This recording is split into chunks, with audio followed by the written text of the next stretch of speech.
নমস্কাৰ বন্ধু-বান্ধৱীসকল, পুনৰ আন এটা ভিডিঅ'লৈ আপোনালোক সকলোকে স্বাগতম জনাইছোঁ। আমি আজি আলোচনা কৰিম শনি গ্ৰহৰ ওপৰত, অৰ্থাৎ শনি দেৱতাই, মহাপ্ৰভু শনিয়ে মানুহৰ জীৱনত কেনেধৰণে প্ৰভাৱিত কৰে আৰু ইয়াৰ সুফল আৰু কুফলবিলাক কেনেধৰণে প্ৰতিক্ৰিয়া হিচাপে প্ৰকাশ হয়, তাৰ লগে লগে শনি প্ৰভুক কি ধৰণে জপ কৰিলে, কি ধৰণে পূজা অৰ্চনা কৰিলে শনি প্ৰভু প্ৰসন্ন হয় আৰু আশীৰ্বাদ প্ৰদান কৰে। আমি সকলোৱে জানো শনি দেৱতা অশুভ গ্ৰহ বুলি আমি সকলোৱে জানো, আৰু এই শনি দেৱতা আচলতে ন্যায়ৰ প্ৰতীক, অন্যায় অবিচাৰৰ বিৰুদ্ধে থকা এটা গ্ৰহ। শনি দেৱতাই মানুহৰ জীৱনত, ব্যক্তিৰ জীৱনত বিভিন্ন সময়ত কুফলসমূহ প্ৰদান কৰে, আৰু ব্যক্তিৰ জন্মচক্ৰত যদি শনি অশুভ অৱস্থাত থাকে তেতিয়াহ'লে জীৱনত নানা বাধা বিঘিনি, সংঘাত, দুখ দুৰ্দশা ইত্যাদি লাভ কৰে। আৰু যদি শনি প্ৰভু শুভ অৱস্থানত থাকে তেতিয়াহ'লে ৰাজ চক্ৰৱৰ্তী হয়, ৰজা হয়, চাকৰিয়াল হয়, ৰাজকৰ্মচাৰী হয়, মন্ত্ৰী হয়।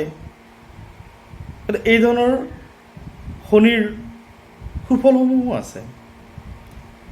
যদি জন্মচক্ৰত যদি অশুভ অৱস্থাত শনি অৱস্থান গ্ৰহণ কৰে তেতিয়াহ'লে জীৱনত বিভিন্ন ধৰণৰ ব্যাধি, দুখ দুৰ্দশা, সংঘাত ইত্যাদিবিলাক লাভ কৰে। শনি প্ৰভুই মানুহৰ জীৱনত বিশেষকৈ শাৰীৰিকভাৱে প্ৰতিক্ৰিয়া কৰে। শৰীৰত বেমাৰ আজাৰ বা মানসিকভাৱে দুখ দুৰ্দশা, আৰ্থিক কষ্ট, অনাটন বা চাকৰি বাকৰিৰ পৰা বঞ্চিত, উপযুক্ত কৰ্মস্থানৰ পৰা বঞ্চিত, বিয়া বাৰুৰ ক্ষেত্ৰতো অসুবিধা কৰে শনি প্ৰভুৱে। আৰু শনিৰ যদি আৰাধনা কৰা হয়,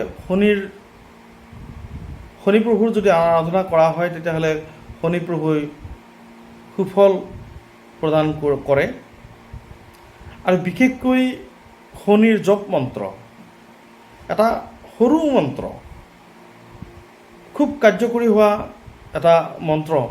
এই মন্ত্ৰৰ জৰিয়তে যদি উপাসনা কৰা হয় শনি প্ৰভুক তেতিয়াহ'লে শনি প্ৰভুই সুখ শান্তি প্ৰদান কৰে, চাকৰি বাকৰি প্ৰদান কৰে আৰু সুফল আৰু সফলতা লাভ কৰে। এই মন্ত্ৰ মাত্ৰ 5টা শব্দৰ মন্ত্ৰ, গতিকে এই মন্ত্ৰটো আপোনালোকে ৰাতিপুৱা স্নান কৰি সূৰ্যৰ পিনে চাই জপ কৰিব পাৰিব। ওম ঐং হ্ৰিং শ্ৰীং শনিশ্চৰায়। পুনৰ কৈছোঁ, ওম ঐং হ্ৰিং শ্ৰীং শনিশ্চৰায়। ওম ঐং হ্ৰিং শ্ৰীং শনিশ্চৰায়। ওম ঐং হ্ৰিং শ্ৰীং শনিশ্চৰায়। এই মন্ত্ৰ 9 বাৰকৈ ৰাতিপুৱা স্নান কৰি সূৰ্যৰ পিনে চাই জপ কৰিলে শনি প্ৰভুৰ কৃপাদৃষ্টি লাভ কৰিব, আৰু শনি প্ৰভুৰ কৃপাদৃষ্টি লাভ কৰিলে জীৱনত বিভিন্ন ধৰণৰ আহুকাল, বাধা বিঘিনি পাৰ হৈ জীৱনৰ সফলতা লাভ কৰিব। সেয়েহে আপোনালোকে এইটো ৰেগুলাৰ কৰিব পাৰে। পুনৰ কৈছোঁ, ৰাতিপুৱা স্নান কৰি সূৰ্যৰ পিনে চাই এই 5 শব্দৰ মন্ত্ৰ ওম ঐং হ্ৰিং শ্ৰীং শনিশ্চৰায়, ওম ঐং হ্ৰিং শ্ৰীং শনিশ্চৰায়, এই মন্ত্ৰ জপ কৰক। এই মন্ত্ৰ জপ কৰিলে শনিৰ বাধা বিঘিনি আঁতৰি জীৱনৰ সফলতা লাভ কৰিব পাৰিব। ধন্যবাদ।